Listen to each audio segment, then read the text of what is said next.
if his madness were to become enthroned, madness enthroned is chaos enthroned. That's not what you want. That doesn't work. Then the whole system falls apart.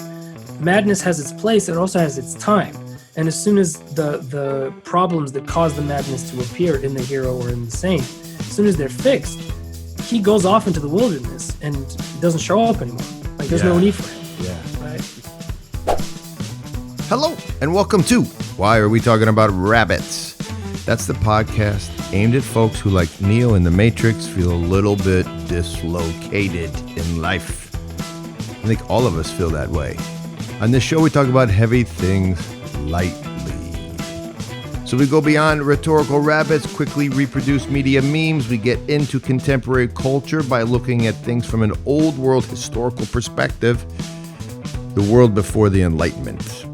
This show is special because today we're going to share a conversation with a fantastic author, Nick Kotar, who also happens to be a very interesting human being and one who is a deacon in the Eastern Orthodox tradition, author, deacon, singer, writer, artist. Nick Kotar coming up on Why Are We Talking About Rabbits? Hi, Nick. Good to be with you, man. How are you? I'm okay, John. Good to see you. Welcome aboard WAWTAR. Why are we Thanks. talking about rabbits? Great title, by the way. Love it.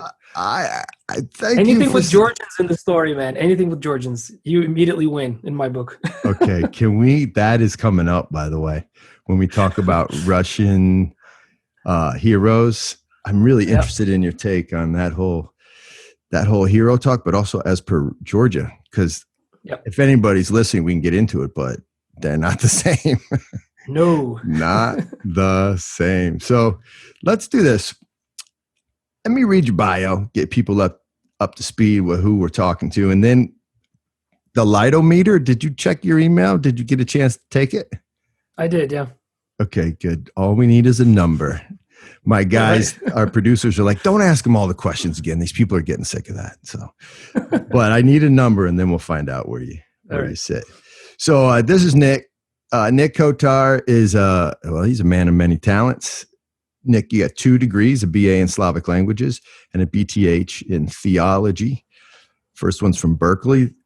Second one's from Holy Trinity up in upstate New York. You're the director of choral programs, the instructor in applied music and liturgics at Holy Trinity. That's in Jordanville. You're a vocal performer, a conductor, a general lover of Russian classical music, including the liturgical music of the Russian tradition. You're a deacon in the Orthodox Church and an expert translator of sacred Russian works.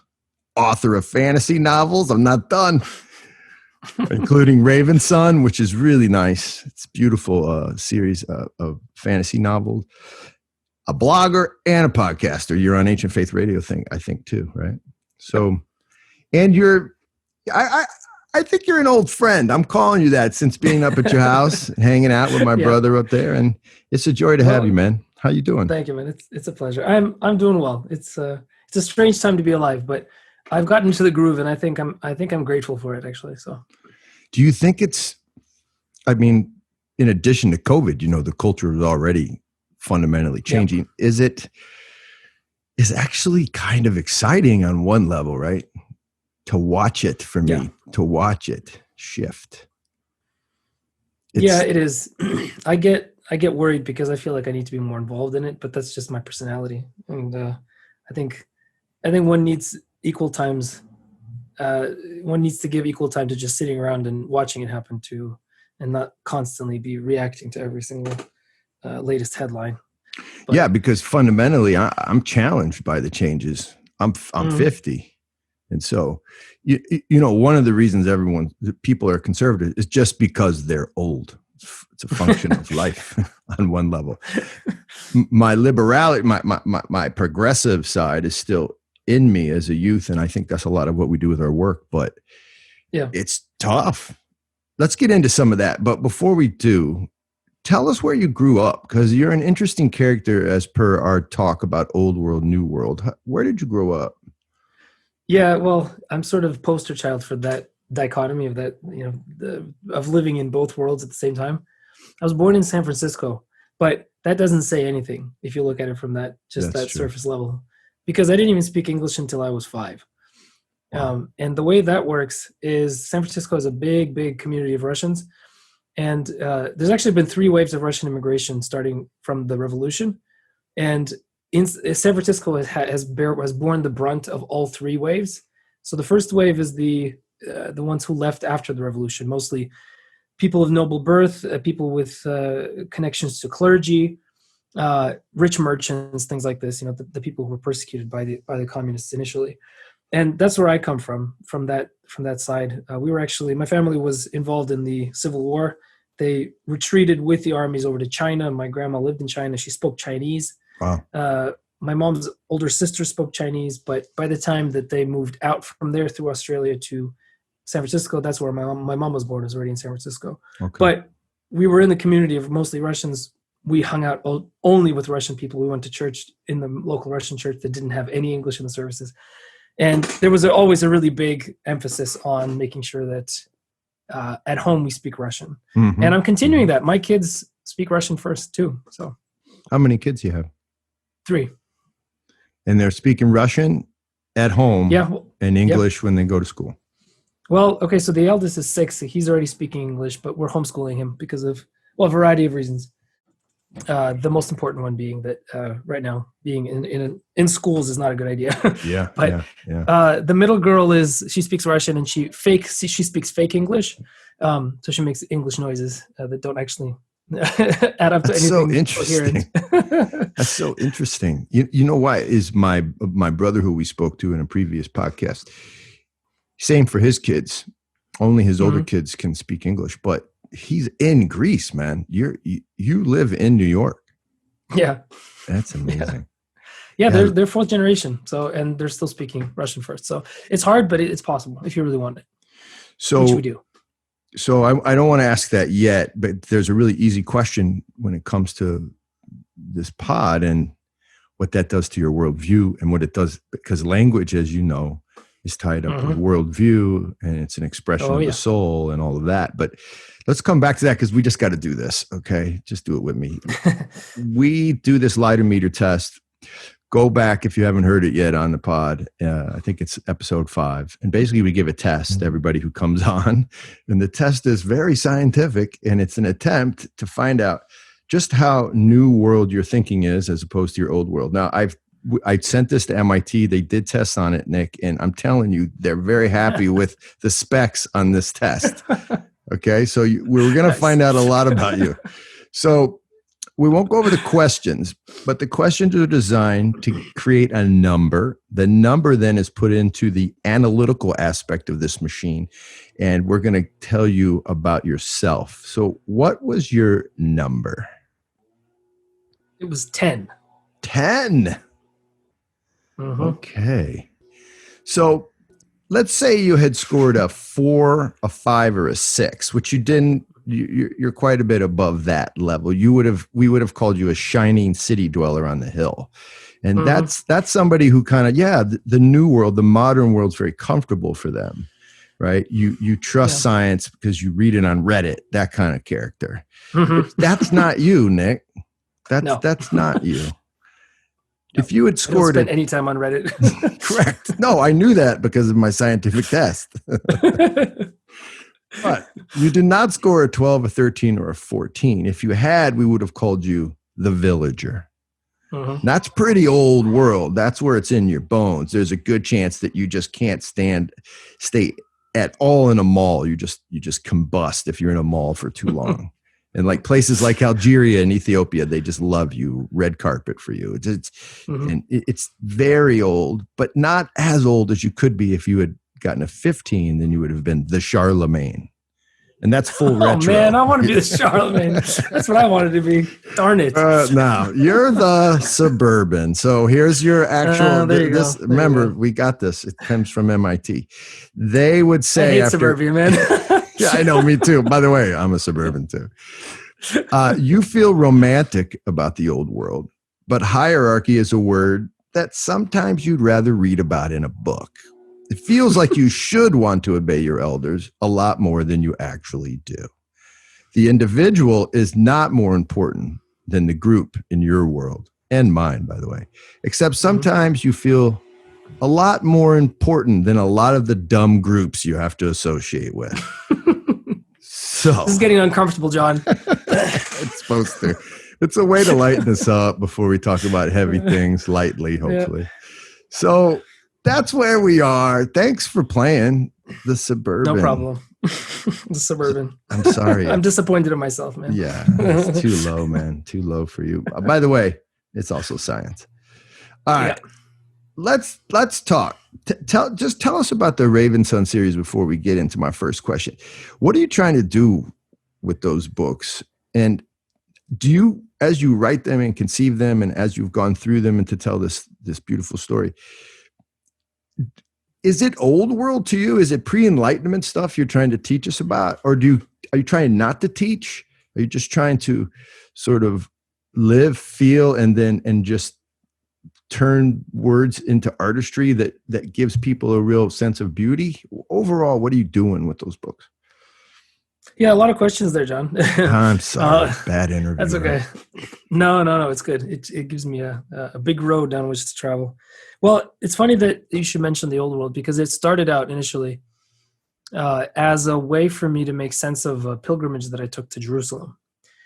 And when I was there, I was with a group of 100 young people, and it was one of those, kind of really life-changing things for a variety of reasons, not only for reasons of kind of religious awakening, but for reasons of other kinds of awakening. We were young. There was a lot of nonsense going on in the group during the pilgrimage. A lot of good, a lot of bad. So it was an interesting experience, and there was no way that I was going to remember all of it. So I took one of those moleskin notebooks with me, and I made sure to write every day. And I wrote over 100 pages of stuff as I was going through it all. And it ended up being a long summer where I visited Russia, and then I visited Romania. I went and worked in an orphanage in Romania for that same year. So it was a crazy, crazy summer. And I came back and I thought, okay, well, I'm going to type it out for myself so I can have something that I can refer to whenever I'm, down, or whenever I want to remember why it is that I do the things that I do. Except it wouldn't come out. Like, I couldn't rewrite it. It felt wrong. It felt wrong to rewrite the thing exactly as it happened. And it started to write itself as a story. It started to write itself as a fairy tale. Where the main character was essentially me, at least in the beginning. And it was his kind of awakening to a larger world outside of merely his own wants and desires. And it's, he goes through a lot of personal angst and does a lot of stupid things. But as I wrote it over a long time, and as I was writing, I started to work more on the craft of the thing, and also I've always been a big reader, and I've always been a big lover of Tolkien and the Inklings and C.S. Lewis and those guys. And as I'm starting to write, I'm thinking, wait a minute, what they're doing is something that I want to do too, which is basically it's kind of re-enchanting an experience of everyday life through storytelling. And so, no, I'm not teaching because I'm telling a story, but the stories that I tell, they're crafted in a certain way. I want them to be crafted in a way that provides enjoyment, but also makes you stop and think about who you are, where you are, and what you're doing with yourself, which I think, honestly, I think all stories need to do that. I'm not one of those people that believes that that the recipient of the story makes the meaning. That's a very postmodern idea, right? Roland Barthes, the French postmodernist philosopher, believed that the author, as soon as he writes a story, or any content creator, storyteller, as soon as he or she makes their story, they have to let go of the story, and then the meaning is entirely encapsulated in the experience of the receiver.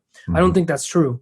I think the receiver and the producer come into a kind of dialogue, and they have to work together to achieve common meaning. I think there's community that is created in storytelling. Storytelling has always been a matter of community building, always. And it doesn't matter that now the medium is different, whether it's paper or podcasts or audiobooks or whatever. So yes, there is a kind of didactic element to my stories, but it's almost secondary to a larger point, which is I want to create a world that is beautiful, that is inherently harmonious, and that produces a feeling of enchantment and appreciation in the reader, so that they spend less time in the ugliness of the real world, doom scrolling on Facebook and wasting their time trolling people on Twitter. Right. Is there a moment? So, I'm an American guy, but I fell in love with Dostoevsky, and he has a theory of beauty. And I know you think about these things. I do. Is there some outcome in the reader that you hope doesn't happen, where they take away something that is fundamentally other than what you tried to do? I'll give you an example. Dostoevsky said that fundamentally my books say something about creation, that there was nothing and then there is something, and that's beautiful. Is there some premise that you're working with for your readers? You hope that something they take away is consistent, maybe 80% of the time people read your books?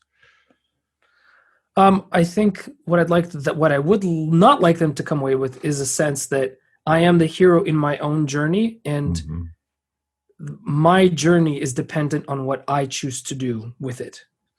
Meaning, I will go and go on a journey of self-discovery, and by creating meaning for myself, I will achieve fullness. There's the number one selling book on Amazon right now is a memoir of a woman coming out as gay after she had started a family and had kids and everything, and it's being pushed by Renee Zellweger for her book club, so that's why it pushed so high. But right. I don't remember what the title is. I'm sure you could find it, but basically I looked at the Amazon page and they have an excerpt from it, which is like, I guess, the first few pages of the book, and the entire thing there is all about, I have been repressed by people around me my entire life. My meaning has been outside of myself for my entire life. And when I looked into the eyes of this woman across the hall from me and fell in love with her, at that moment, I realized that I needed to make my own journey, to make my own meaning for myself. And everything has come out of that. And I am now full. I am rich. And that's the story. Of course, that story is very limited and very kind of short-sighted. Well, what about the pain? What about the pain that's inflicted in her through her choice? I wonder if that's the point. Yeah, I think a lot of what happens in my stories, is people making selfish choices, which end up inflicting monumental pain not only on the people around them, but on the world around them. So since it's epic fantasy, you can play around with this, and basically the choices of my characters end up destroying nations, because you can do that when you're doing epic fantasy. But the point there isn't that I'm just kind of making a big story because I have a big canvas with which to work. It's because I actually believe that personal decisions affect the choices of nations. And it's not just for people like Hitler. I think it's true of every individual human being. I mean, what was it that Solzhenitsyn said? It's like the line between good and evil isn't the line between parties. It isn't the line between countries. It's the line between every single human heart. So that means, by implication, that every single human heart has to be worth its weight in gold. That means every choice that you make has a cosmic significance.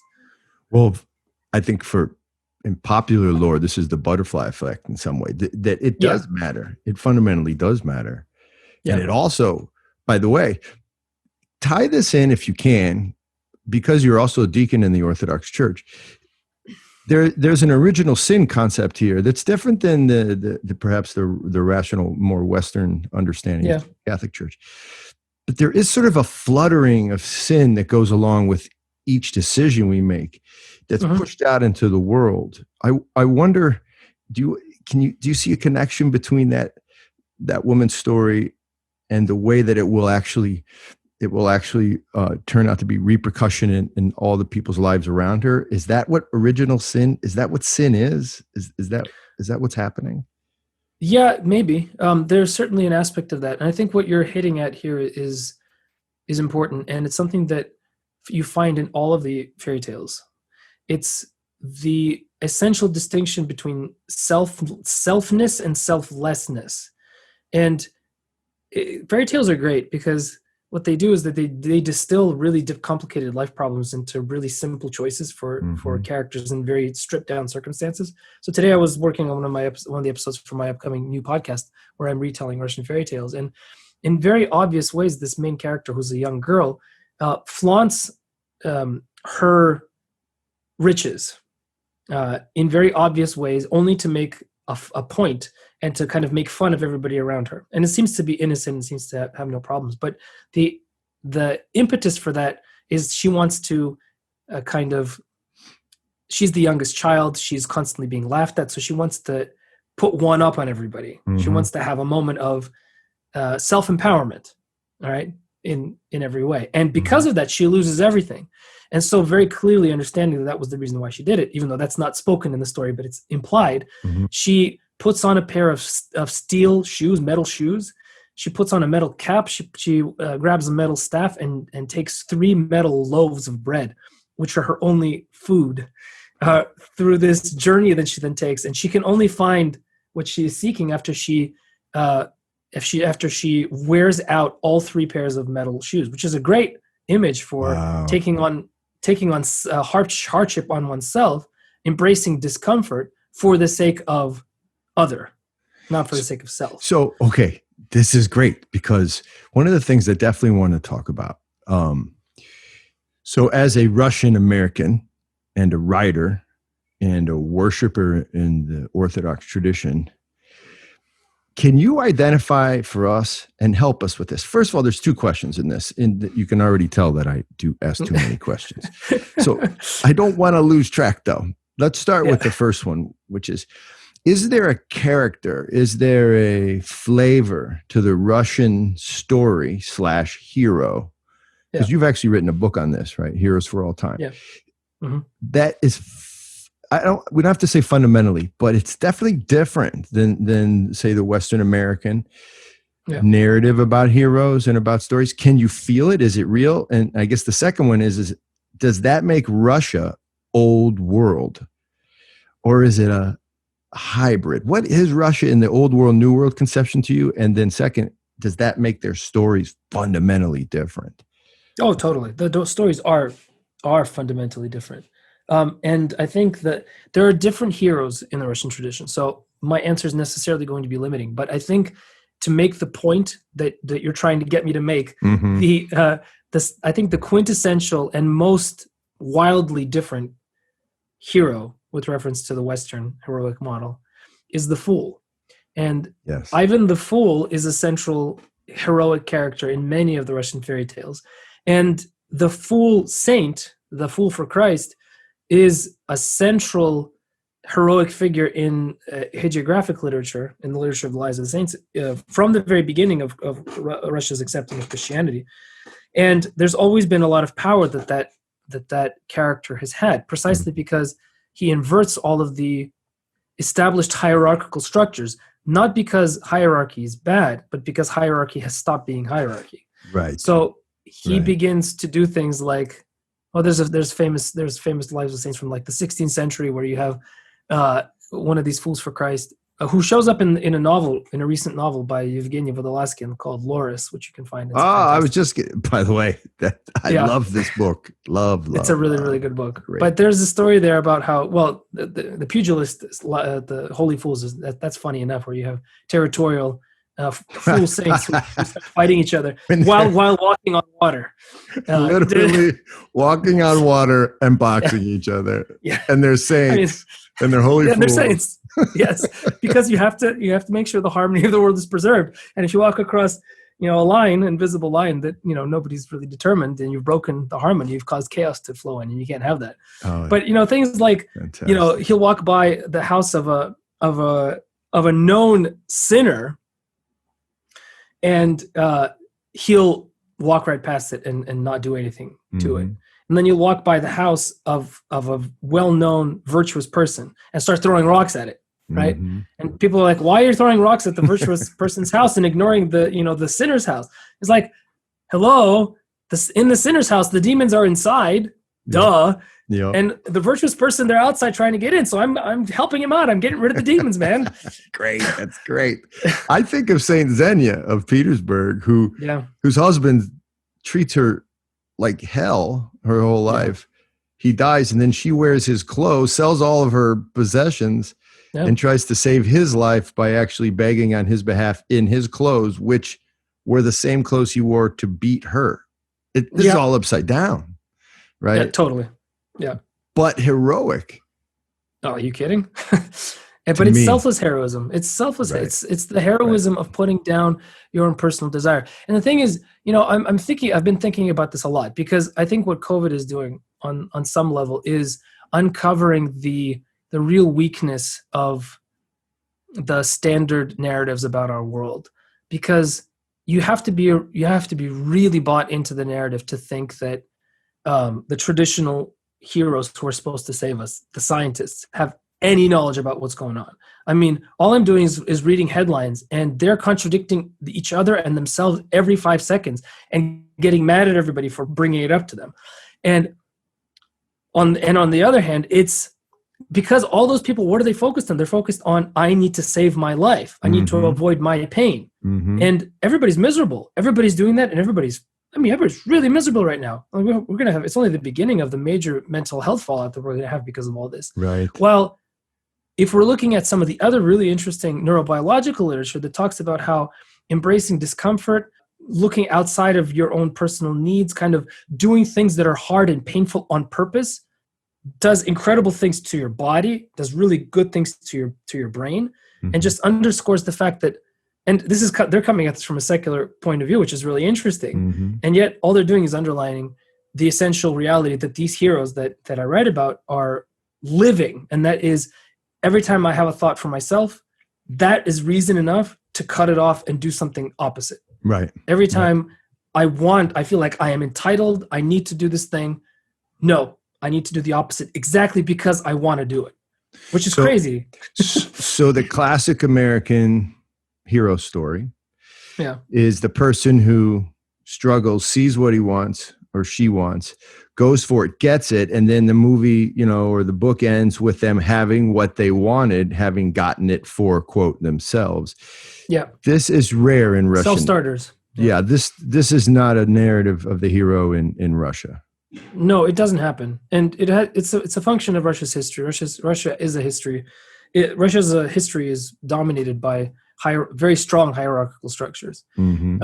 So on the one hand, all the stories reflect that very strong sense of duty, so a strong sense of love for soil, love for czar, love for church. But it also simultaneously has this undercurrent of rebellion.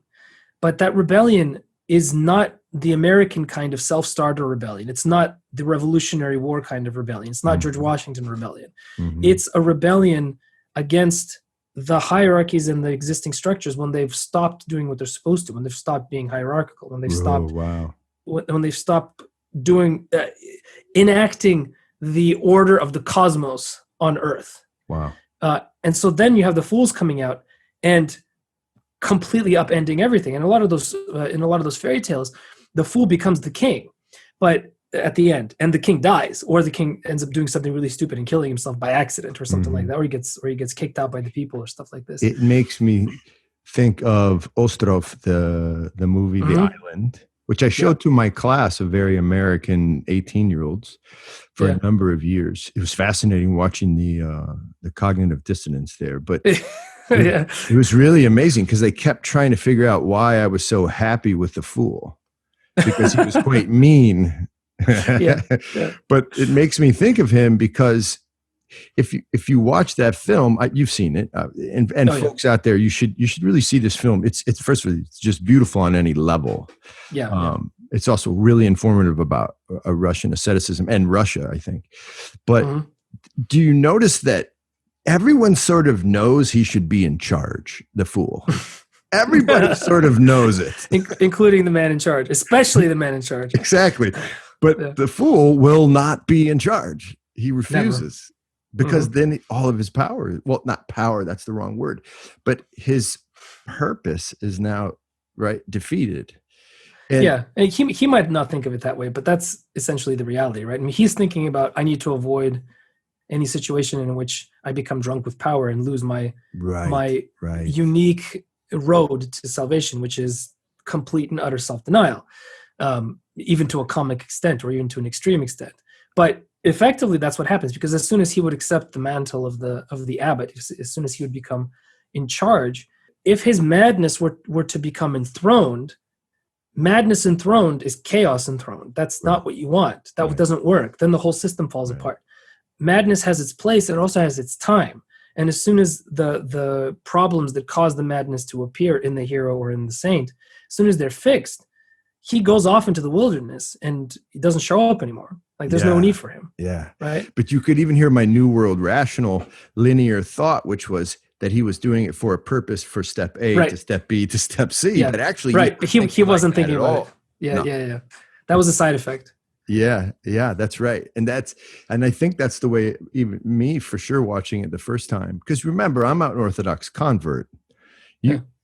I'm always, I think that's the very reason for this podcast is because almost every day, if I really stop, I'm constantly adjusting what I was to what I should be, which is what the Orthodox faith is calling me to all the time. And it's really impossible. It's really a fool's errand, except for in the foolishness, I become wise. It's crazy. Yeah. And you don't become wise. Wisdom is thrust upon you. Right. Exactly. I'm filled. Right. Yeah. It's not me. It's not an acquisition. And you don't know when it's going to happen. You can't predict it. And so as you're writing, in terms of the Russian hero, do you get caught up living in America? Do you become, I guess the best word is, do you become disquieted? Are you split as a human being, living one way and trying to write about the beauty of another way? Or are there integration points where you start to say, you know what, it's pretty cool here on one level. I'm really learning a lot about who I should be from my Western existence. Or are they stretching to a point of breaking in you right now? Well, it used to be like that. I mean, I think there was a point when I was younger. I went to Berkeley, which, it was then what it is now, what it always was. But, worldview does stretch. And I was forced at a certain point when I was in college to come up against the fact that there is a very strong tension between the worldview of the old and the worldview of the new. And there's two ways of going about it. Either you completely abandon the worldview of the new, in which case you're effectively a hermit, which might be fine in some cases, but I've always felt the need to have a public kind of life in terms of service. And if that's the case, then I can't embrace a worldview or a lifestyle that is going to completely ignore the realities of the worldview of the vast majority of people I encounter. So what I've come up with, and what I'm still working on, obviously it's going to be a work in progress hopefully for my whole life, is that issues of worldview are best resolved in the medium of storytelling, because everybody can appreciate the heroic narrative. Even if the hero is different in the Western tradition and in the Russian tradition, the hero's journey is the same. There's a structure to it. About that. It's all the same. There is no difference in the hero's journey in Eastern, Western, African, South American, North. It doesn't matter. They all have very, very similar rhythms to the structure of the hero's journey. In their fairy tales, in their legends, in their creation myths, in the way that they see themselves, and even the way that Americans with their self-starter mentality see themselves, there is still an element of the hero's journey to it. It's just not complete, because it doesn't like to have the element of the mentor. It doesn't like to have the element of the dark night of the soul. And it doesn't like to have the element of the return to home, having been changed and then changing home in the process. Right. This is something that the BLM and all of these social justice movements forget about, is that they can be as angry as they like with as much justification as you want. But what they're talking about is external change on top of internal sameness. And that's like putting on a mask and hoping the mask is going to change the shape of your face. That doesn't happen. You need to change internally to manifest the external difference. But that's hard, because that means that you have to go through, you as an individual, you as a movement, you as a country, you as a race, have to go through the whole cycle of the hero's journey, which includes the joy of discovery, but it also includes the pain of loss and the near-death encounter from which you cannot save yourself. Well, it's the metanoia, right? It's the actual Yes. transformation that actually asks you to go back. Yeah, exactly. One thing I'm learning about, our work and trying to grow this, our nonprofit, is it's very difficult growing up in the new world with very linear understanding of success. Yeah. And to go back. And if we don't go back and readjust to that which has come, what happens is we get stuck in the sense of failure. I mean, I feel it. I can lay in bed thinking we're failing. It's very because you want to have those results happening according to a set formula, and you want those results fast, because otherwise, what are you going to tell your supporters and things like this? Right. Yeah.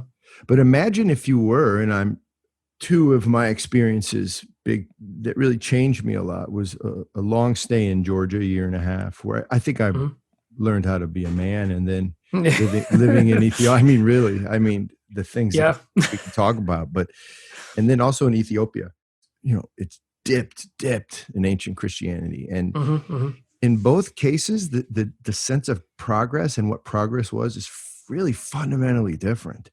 Yeah. I wouldn't call it circular. I don't think it's circular. I think Christianity still, it's formatted as linear in the sense that there is an end. Helical. It's helical. Yeah, explain that. What do you mean by that? So the Far Eastern way of viewing the world is a never-ending circle that you can't get out of, right? Which is why you need to, ultimately, the only way of breaking that circle is dissolution of self into whatever it is, nirvana or whatever, right? And the lie of the light people, as you call them, is that there is a point at which we begin, and that point is low, and we move progressively upward and outward towards a point in the future at which all human perfection will be achieved. But everything about the Orthodox worldview, down to the cyclical nature of the liturgical calendar, the way that people interact with history, the way that they tell their stories, to the way that they live their lives, has an element of circularity to it, because there's a definite repeating element to it. We do the same liturgical cycle every year, but we recognize that it's not the same day as it was last year. But there's also an element of moving forward, because we have to work constantly on the process of realizing ourselves. That's right. Because we are not ourselves, and that's another lie that the West is trying to sell us, is that we are, in some sense, complete human beings that just need to be uncovered. Like all of the layers of the onion have to be unpeeled, and in the middle there's this golden center. That's right. But the Christian view is more that we are not ourselves, but we can become ourselves if we engage fully in this cyclical but forward moving Can you process. Call it iterative? That's what we call it in our work. It's iterative. Yeah. In other words, it's both, which is beautiful, right? It's both linear in the sense that it does lead you up, but it leads you up after going back. So it's around to go up. And I wish I could draw it, because the key to understanding it, though, is that there is an end point. There is an alpha, there is an omega. Yeah. But how you get there often looks like you're going back. Well, you have to go down to go up, and that means you have to go through the sort of small self-death fairly frequently if you want to have the success of the up, right? So how do you do this? Because this is interesting, because you're a writer, and as a writer, there's no way you can assail the notion that Western literature is in some way Christian, or at least it has been, right? Because that may have been eclipsed now, and that Christian premise, right, leads us to basically put the crucifixion and the resurrection into almost all aspects of our culture, especially into our art. It's become a part of what the West knows as, the telling of the truth in terms of art. So this is a question I have, but that telling comes from a very westernized Christianity. Yeah. A Protestant Christianity that I would argue on some levels, people don't like this, but it's heretical in a way. It leads us away from perhaps the end truth. And so if that's happening, where you and I are grasping to hold on to maybe something in culture that we find beautiful, which is this Christian narrative. Yeah. But if it wasn't a fully Christian narrative, does it make any sense to try to hold on to it now as it goes away? Or is it really let it burn and start from something new? What do you think as a Christian in the middle in terms of your orthodoxy on this? Well, it's a really interesting question, but it's very, very vague and very broad. And so I would ask for clarification in terms of what exactly are we talking about when we're talking about Christian art. Because if we're talking about a very specific aspect of it, let's say what we consider to be the good literature, the realistic novel of the 18th, 19th, early 20th century, as the kind of pinnacle of literary culture in world history in some sense, because you can make the argument that the novels of Dostoevsky or the novels of George Eliot or the novels of James Joyce, had the kind of cultural effect like nothing else before its time. So if we're looking at that, then I say to you that I think that the realistic novel is dying, and I think it's okay that the realistic novel is dying. Okay, so you're calling it realistic. I got you. Okay, I like that term. Well, because I think when most people are talking about literature, they're not talking about Lord of the Rings. You mean realism? My fault. Okay, I thought you were characterizing what I'm calling a Christian literature, Protestant Christian literature, as realistic. That form of literature that we would assume in America growing up to be called, oh, look, there's the resurrection story. We're going to talk about Matrix in a minute. There it is. I see it. Okay. That's because of our Christian heritage. I gotcha. That type of storytelling is dying because Christianity in some way is dying. So, okay, I'll explain what I think about that. Good. Okay. I think that you can't. I think that won't die. I think it's impossible for it to die. Okay. And I'll explain why. The reason is that, no, I will qualify that. It is possible for it to die. But if it does, then we're in a really, really bad state, and this culture, this civilization won't last for very long. Mm-hmm. And the reason why I say that is not because I'm an overbearing Christian, but it's because of something that J.R.R. Tolkien noticed about the structure of fairy tales and legends throughout the world, throughout history. Okay. He has this fantastic essay called On Fairy Stories. And it's a bit controversial, and obviously he's a Christian himself, so he's writing from a specific point of view. But it's a point of view that is defensible, and I think is not only valid but very compelling. His point is that the reason that we have the structure that is based on the crucifixion and resurrection, mm-hmm. the kind of, which is the hero's journey, right? Mm-hmm. Is because all stories that came before the coming of Christ were predictions, were prophecies. Sometimes because of actual prophecy, but sometimes just because of the internal, pan-human yearning for the Messiah. Mm-hmm. There is a Messiah legend, there is a Messiah yearning everywhere. Yep. Everywhere. Yep. I mean, there's like maybe one or two tiny little, extremely, extremely isolated tribes somewhere in the Amazon that don't have a Messiah legend. But that's probably more because of a bastardization of an unnatural kind of development of their, if you want to call it primitivity, that's a loaded term, sure. Because they have had so little contact with the outside world. But any society that has any contact with other human beings has always had a Messiah story. Mm-hmm. And Tolkien says it's because either they have prophecy, actual prophecy, or because they yearn for the coming of Christ.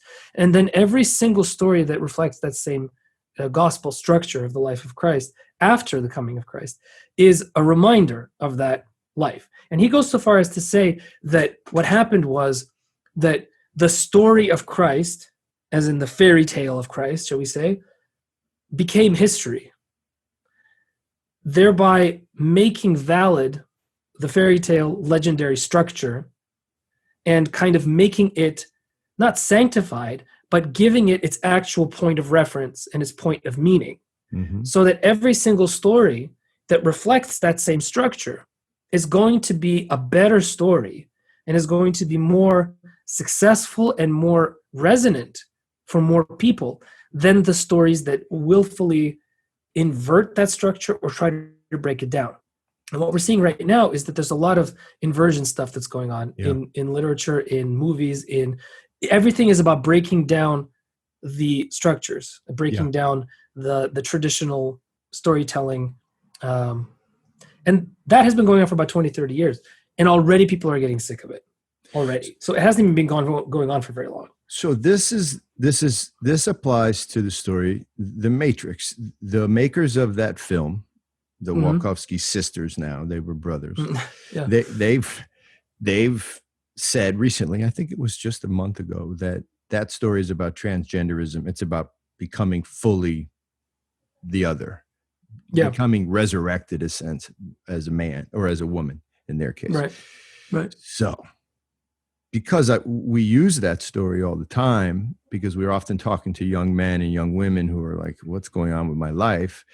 Yeah. And they all know this story. I had many people from this pod say, oh, I don't know if you want to use that in the intro anymore, because they're doing something really literal, right? They're like, are you trying to support transgenderism? First of all, I'm not trying to support or not support anything. What we're trying to do is tell the story. But John, honestly, that stuff, that TED Talk that Lana or whoever gave is going to be the thing that's forgotten, and the Matrix is going to be the thing that remains. Interesting. And the reason for that is that the Matrix is totally traditional Messiah narrative, completely.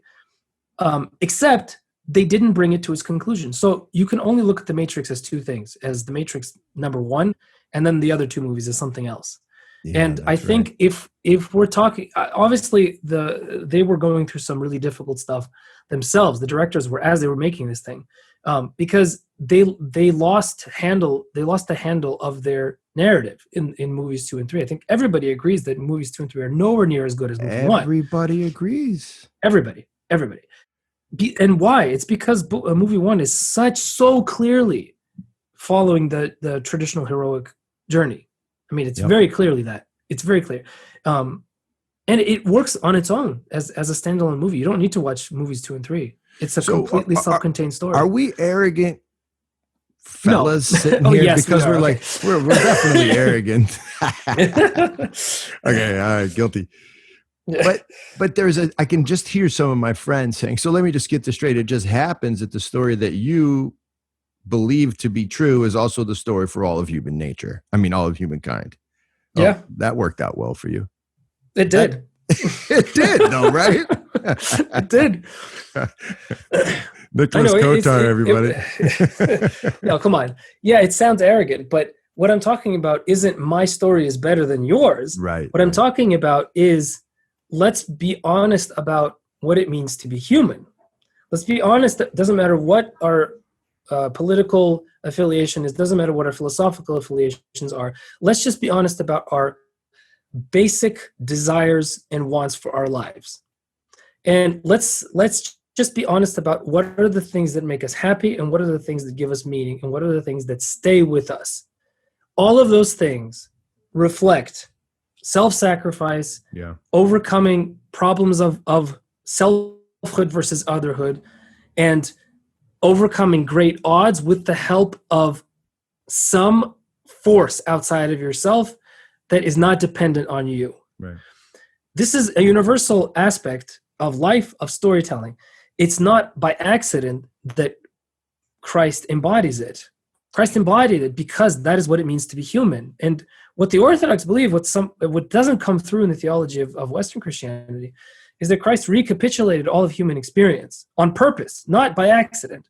So all the things that he did and all the things that we see then reflected in our stories and in our own lives, that happened because he has a very specific point to it all, which is he took it all on himself and then he ascended into the heavens and sat at the right hand of God. He is God, therefore paving a path for humanity to achieve God status.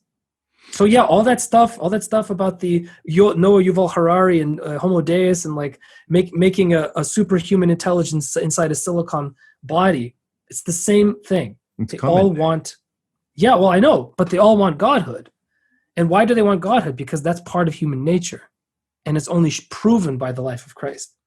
So in some ways, it's only submission to that inclination that creates the rebirth, that creates the joy, that creates the beauty, right? And so, yes, yeah.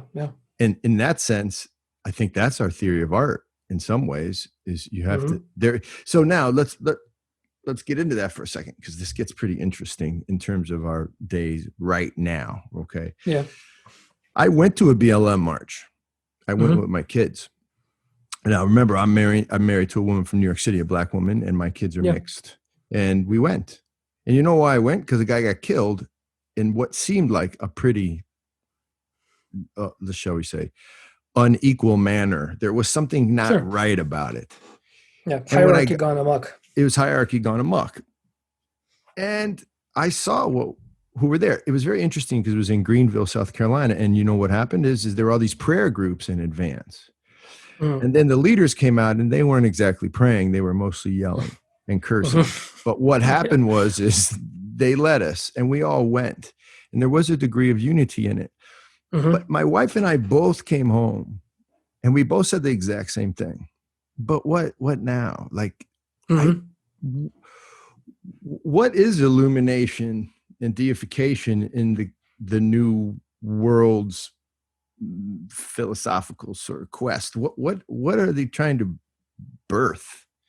What do we think is being born out of the new world? I don't know ever. Do you know? Well, I don't think that anything is going to be honestly, I think that there are some forces and some people who are so intrinsically turned off by the idea of the order through submission that they are happy to burn the whole thing down.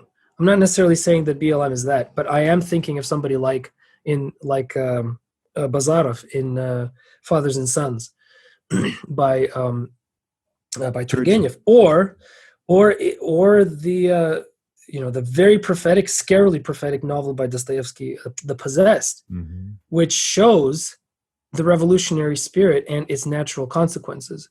That the revolutionary spirit, no matter how noble its ends, if the revolutionary spirit doesn't acknowledge the essential fact of human nature needing submission to a higher cause, which is outside of itself, it can't be contained within itself, then it will burn everything down because it can't achieve it. And it's better that everything burn than I can't have self-deification.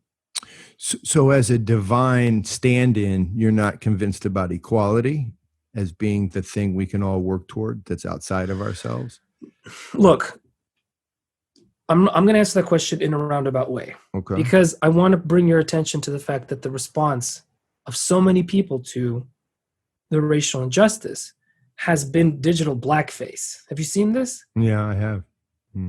So there's this really, and that's not about equality. That's about guilt. That's about, I have this thing inside me that will never go away, that is eating away at me. So I want to do everything possible to externally cover that shame and cover that pain.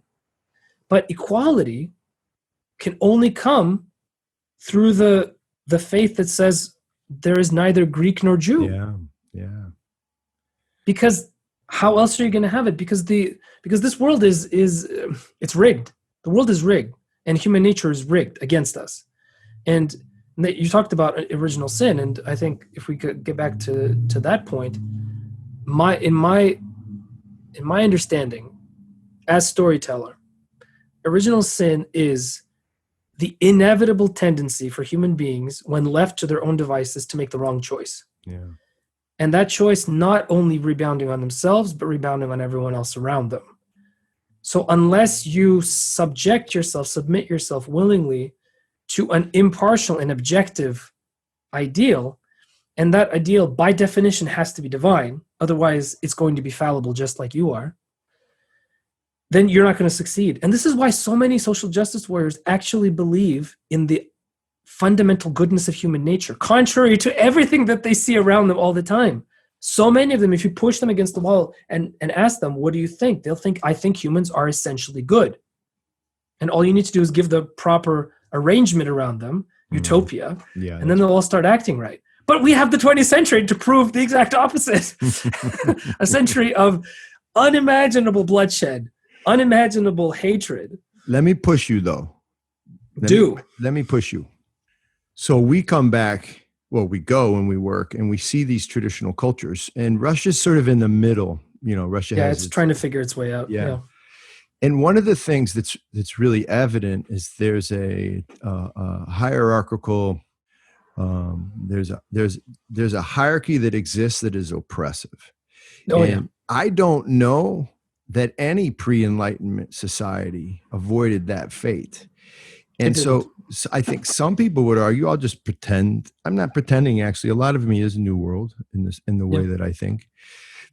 What makes you think this attempt that you're describing as ending in failure, why not leave what was, which was a pretty profound dysfunction in terms of hierarchy and a real lack of, quote, freedom? Now, I would take on that term. We could take on that. Freedom's very, very, very sticky wicket, but a lack of, shall we say, opportunity. I would rather go with that unknown than that known. What's your response to that? You mean you'd rather go with the new unknown, which says maybe I can do what I want and things will work out, versus the known, which is a real dysfunctional hierarchy that oppresses people and doesn't, any way you cut it, that allows for less opportunity anyway, at least as an individual. I totally hear you. Look, I would be lying if I didn't tell you that I am taking full advantage of the new unknown. I'm largely self-employed. The opportunities that the internet offers for creative professionals to actually make a living would have been unheard of under the old system of the twisted hierarchies. So I hear you. I'm okay with the new world and living in it. But having one foot in the old, I am aware of the fact that what the new is doing is starting to repeat the cycle of what the old set up. They're trying. What it looks like to me is that we're trying to build another hierarchy with the same perversions of the old, just with other people on top. In some ways, this is Jordan Peterson, who obviously I think most people know out there. He's saying you're going to just do a hierarchy. I don't care which one you're going to choose, but it's coming, and you better be aware of it. Is that more or less kind of what you're saying? I mean, that's exactly what I'm saying, because we saw it happen in the 20th century. The revolutions, which were supposed to equalize everything, they were supposed to make an interconnected world of equals, ended up in record time setting up tyrannies that killed more people than all of the twisted old hierarchies had destroyed ever. Take the entire history of Western civilization and the number of deaths based on the wars of religion and compare it to World War II. It's not even close. I mean, the numbers that people that died in World War II, it's not even close. People don't realize this. They think that, all those people that died because of Christian hatred throughout history, that's way more people. It's not. No. We can't understand what hundreds of millions means. We don't know what that means of dead people. It's not a number that is, it doesn't make sense. So this is interesting. So how would you qualify? Is Russia New World? Do you think it's well, there's two worlds in Russia. There's two worlds in Russia. Russia is not a single world. And in some sense, it's always been two worlds at war with each other, sometimes inside the individual human heart, something that the 19th century novelists talk about all the time. The flirtation with the enlightened West. Speaking French. Yeah, well, absolutely. Yeah. I bet your folks grew up speaking French. I speak a little bit. My mom speaks more than I do. There it is right there. Yeah, it's there. It's there, definitely. The thing is, Russia's trying to figure out what it is, because it's just come out of a major revolution. I'm talking about 91. And since then, there hasn't been any sort of stability of any kind for it to be able to figure out what it wants.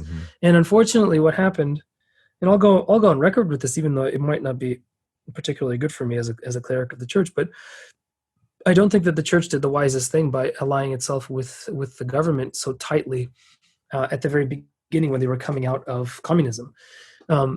I think, and there are other people that would agree with me, plenty of people that don't, that would have preferred that the church take a slightly more independent stance as a kind of conscience of the nation.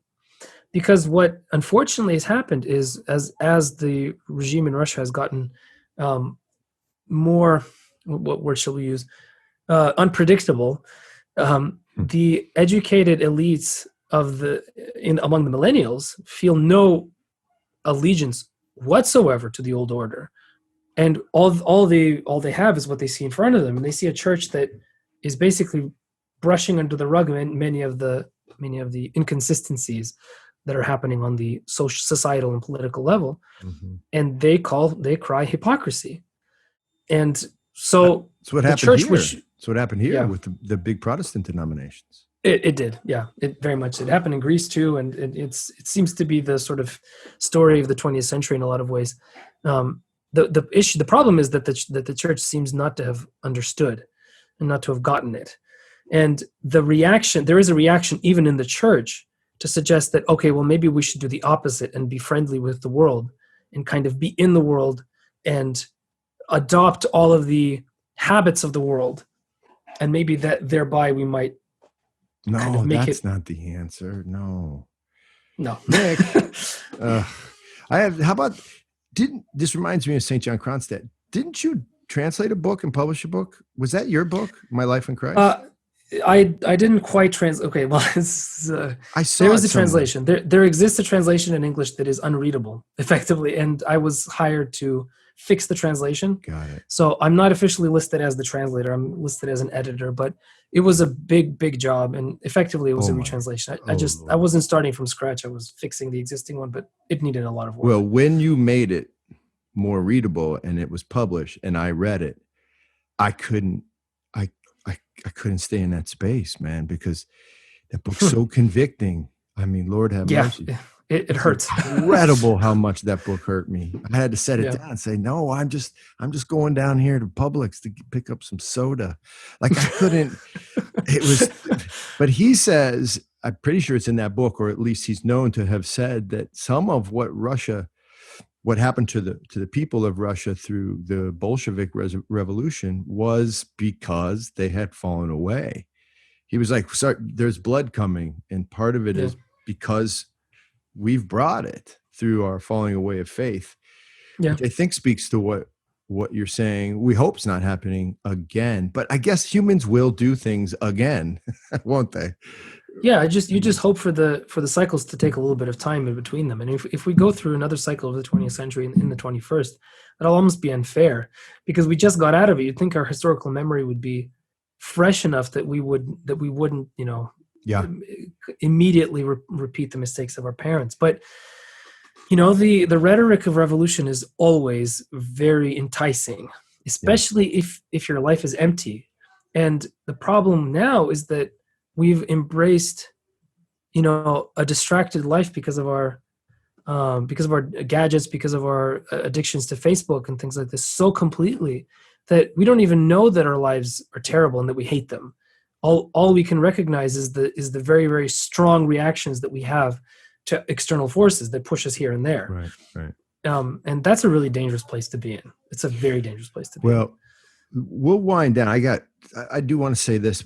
There's a couple, we could go on, man. This is fantastic. But what you just said reminded me of something that's a really hard lesson. And I'll probably lose half the people that listen to this right now, but something fantastic happens, or it's fantastically interesting when I'm in West Africa. We deal and live with and work with a lot of Muslims. And in Islam, there's this, it's really Orthodox Christianity. It's really all the traditional, it's the old world on one level, but there's this really willingness to accept the suffering, to stay in it. Yeah. And to know it as a gift. But it also does something else. What it does is it keeps you, quote, poor. But what I always see is it keeps you free. And what I mean by that is in the new world, again, I think this is true. I can't say it in a scientific way, thankfully. But with all the students I've taught, because they don't stay in the suffering, they become a slave to their passion, to that immediate desire for gratification. Yeah. And what they're actually doing is enslaving themselves because of an unwillingness to accept the suffering. Yeah. And I don't know which world. I don't want to suffer, and don't want you to. No. Man, there's a power in it. I'm talking about some of the poorest people in the world. There's a power in it. It's amazing. I think that goes back to the hero conversation, right? No, it totally does. And just before we came on here to this podcast, I was just listening to a conversation with an English guy who wrote a book about embracing discomfort in odd ways, and how he was this anxiety-ridden guy who had panic attacks all the time. And he started to study ancient traditions that dealt with human incompetence and human suffering and what to do with it, specifically the Stoics and the Buddhists. And he recognized that in a lot of these old world and ancient traditions, there's an emphasis on embracing suffering, sometimes willingly. And since he was in a position where the suffering wasn't imposed from outside, he imposed it on himself. He started to take cold showers every day, do like ice baths, walk 102 miles just for the heck of it on foot as fast as he could, things like this. And okay, this might be super, kind of surface level stuff, but his panic attacks stopped. He managed to gauge a level of self-mastery that he had none of before. And so what you're talking about is something slightly different. It's about a way of life in places that don't have the benefits that we have, that end up producing fruits that we can't because we're not poor. That's a provocative statement, and that's something that's worth talking about and thinking about for sure. And I think that's why honestly think that's why so many young people go out and do that's right, both missionary work and just social work in poor places, because they recognize that through living with them, they come alive. Yeah, that's definitely right. But I think of it as, okay, again, shallow, but I actually think it's the exact same spiritual or philosophical rule in place, which is all the new dietary fads, ketosis, which I've done. I think it's people literally trying to say, I got to break. I think the health comes, in part from the food, but it comes from having mastered a crazy diet, because what you're actually doing is mastering your addictions on some level. Yeah. And I'm not saying that's healthy, but you see the new world reaching out for something in order to become more fully whole, or to become more fully human. I do think there's a conversation in there, maybe not on this pod, but there's something in there. Will you do one more last question for me before we go? Of course. This is a really cool one that I think some people will be interested in or not. But so in the modern world, we tend to want proof for things. In an earlier pod, I talked about the narrative found in West Africa anyway, but really all old world cultures, that basically stands in for history. And in that narrative, all these magical things happen. For instance, in West Africa, I'm forgetting his name right at this moment, but actually from the Lion King, it's Simba. That's who this is.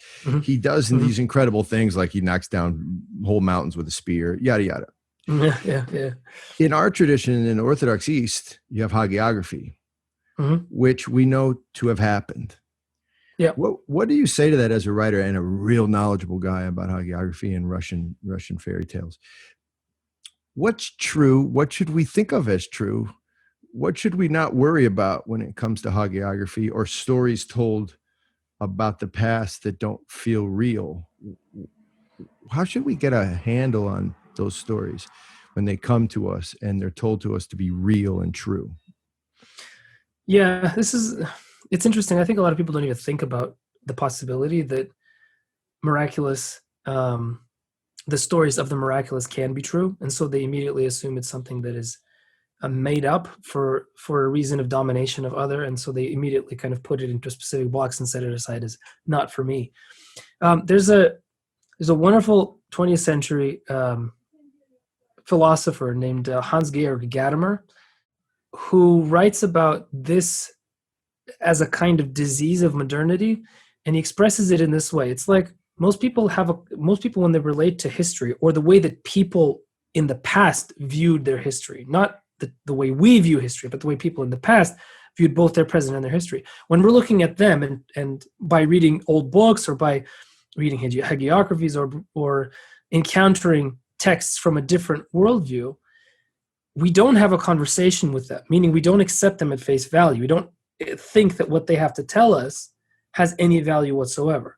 But if that were the case, and we would compare that to a conversation between two actual people in a single room, that would be like me sitting down at a table with a notebook in my hand, asking a bunch of annoying questions of that person over there, listening to their answer and never answering their questions, and just jotting down ideas. Like, okay, that's what you think, right? Mm-hmm. It's like Freud and his, that is what it's like. Yeah. And that's an unnatural way of relating to anything. So if you're not going to relate to another person sitting across from you at the table while you're having coffee like that, why are you relating to history in that way? Why are you treating the people who've come in the past as though they are stupid or underformed or unable to have a fully illumined and enlightened view of the world?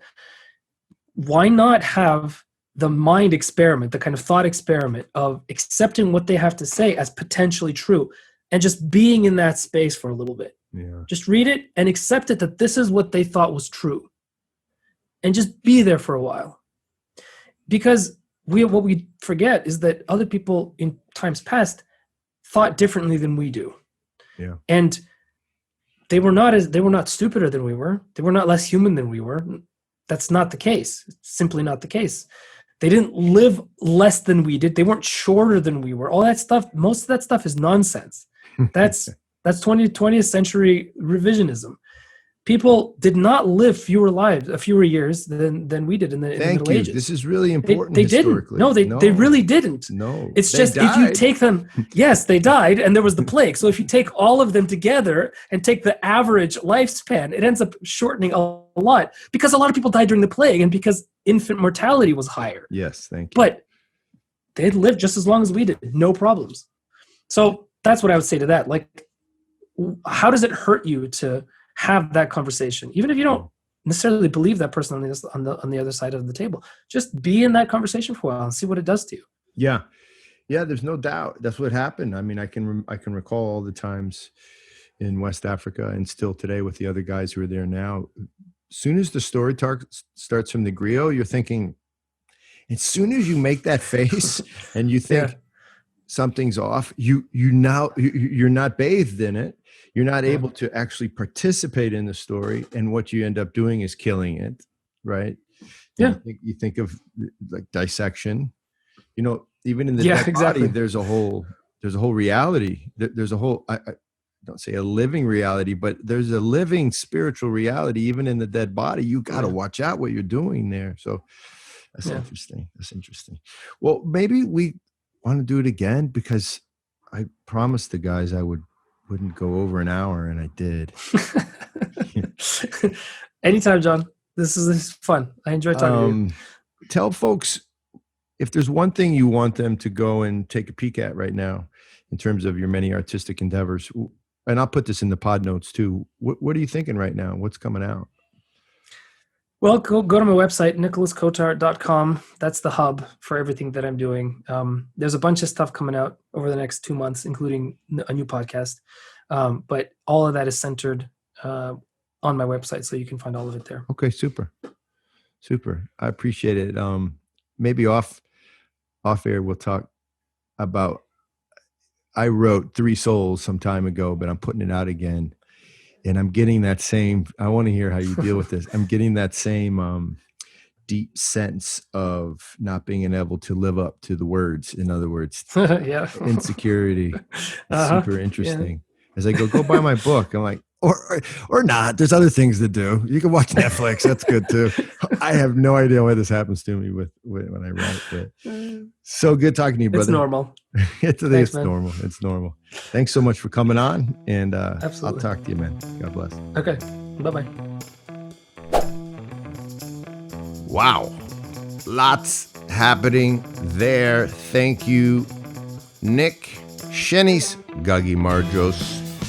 That means to you the victory that's often said at the KP table in the Georgian Republic. That's our pod for today. We didn't get a chance to talk about Georgia. Thank you for coming along. WAWTAR is produced by Andrew Shork and Daniel Paternos, and our pod is brought to you by the creators of First Things Foundation. That's our nonprofit that lives and works in some of the world's most distressed neighborhoods. We immerse there in order to create momentum for local change makers, folks we call impresarios. We work on behalf of their vision of a better life. Share WAWTAR with friends. Hit us up with a solid review on iTunes and everywhere you get your podcast. Your love for us allows us to love and serve others. Nakvam dis, hasta luego, cambufo, au revoir, all of that. Peace out.